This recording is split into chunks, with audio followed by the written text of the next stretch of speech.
Good day mga ka-TH.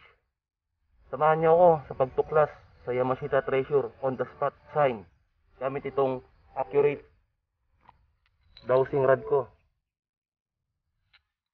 Tara mga ka-TH, sana natin.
Nakapagod lang mga ka-TH. Umakit-akit sa bundok.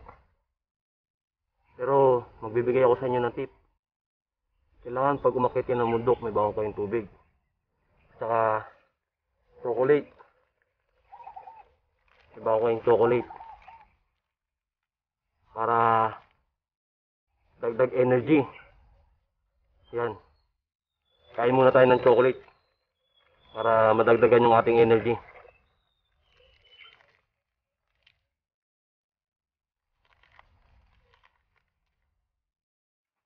Kain tayo, mga ka-TH.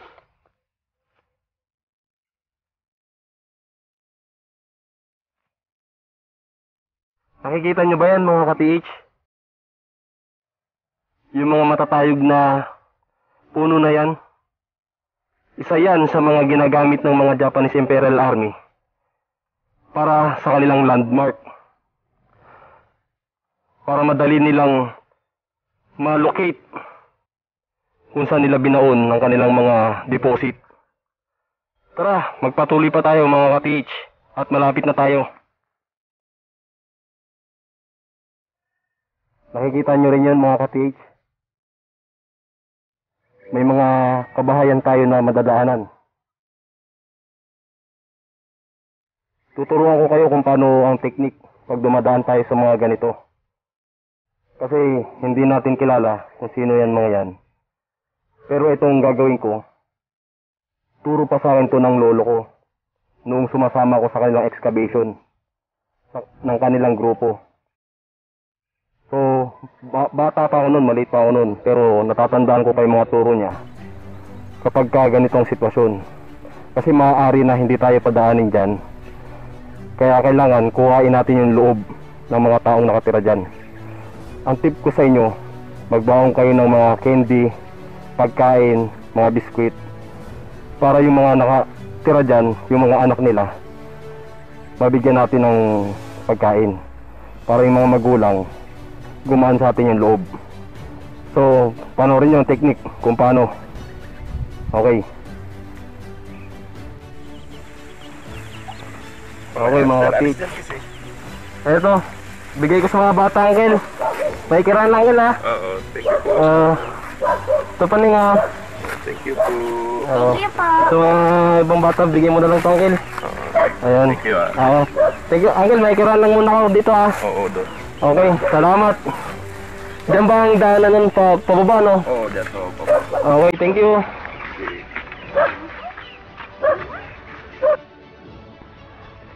So, okay. Ayos ba mga ka-teach? Ganun lang ang tanging technique. Kailangan tawagin mo siyang uncle. And kailangan maging mabait ka sa mga anak niya. At magbigay ka. Huwag mo kalilimutan yun.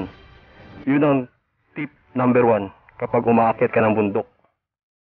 Okay? Okay. Paano? Diretso tayo.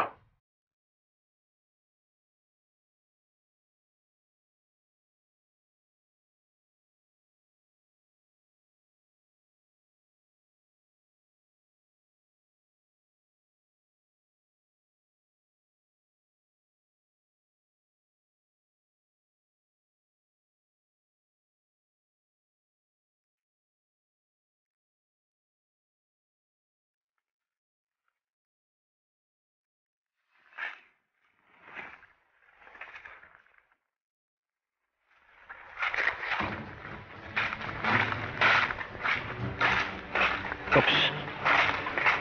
May nakita akong mohon. Mga ka-teach. Sa gitna ng kabundukan may mohon. Ito.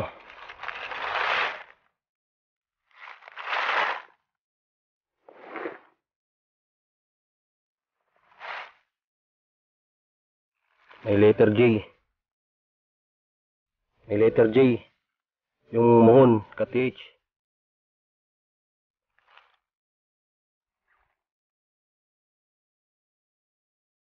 Baka naglalaman ng giveaway to.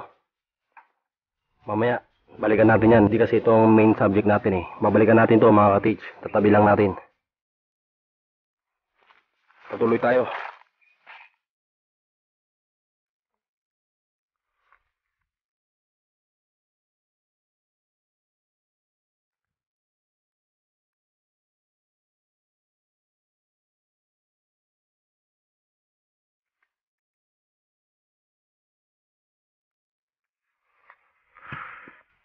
So mga ka-TH, andun na yung sinasabi ko sa inyo na treasure site na on the spot ang kanyang sign.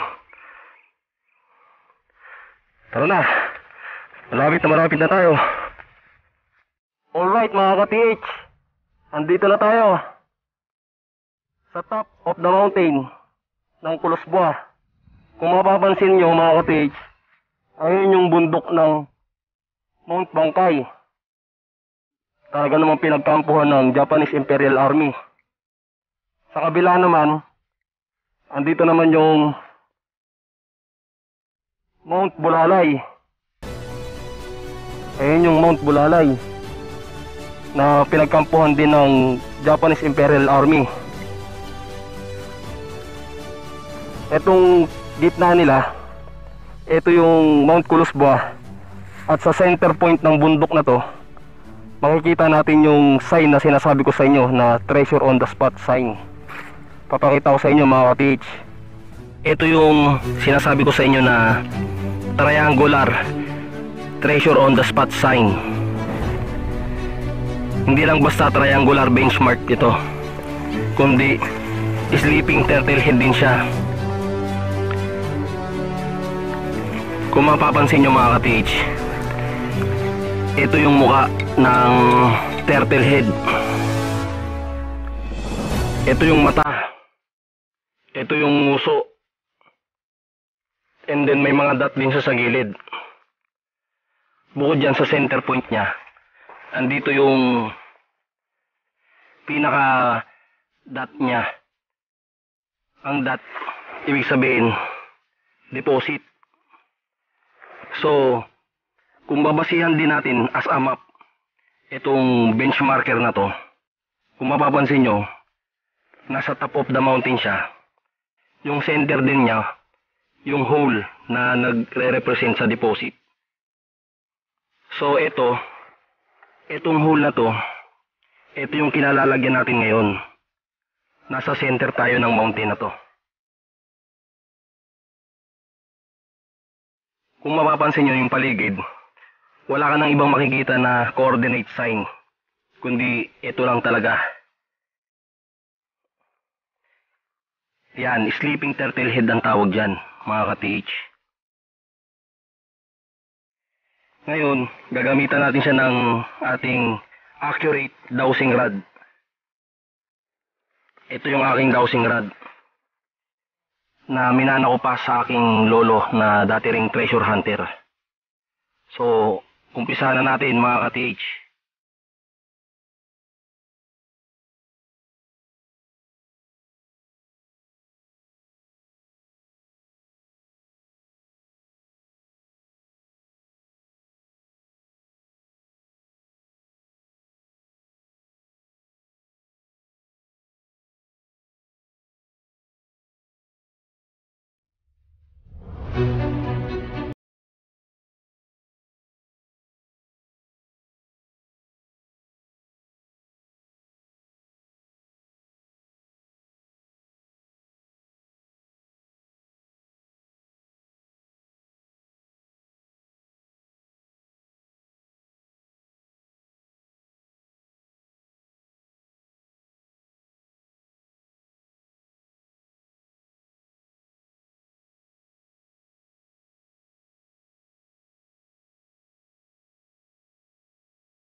Okay mga ka-TH, nakita nga natin sa ating accurate dowsing rod na nag-positive nga itong treasure site na to.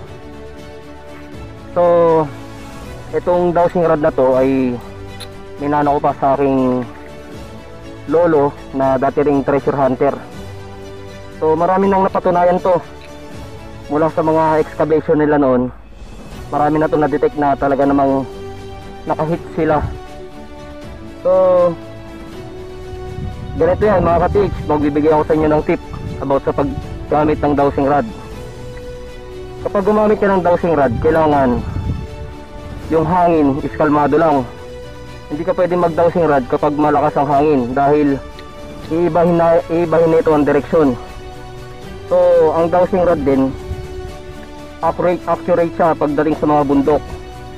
Mahina naman ang dowsing rod pagdating sa mga waterfalls kasi napakaraming current ng mineral doon. So naguguluhan ang dowsing rod pagdating doon. So accurate ang dowsing rod kapag sa mga kabundukan katulad nito. Ang magandang gamitin kapag sa mga falls, waterfalls ay yung scanner, yung electric. Yun ang maganda mga ka-PH.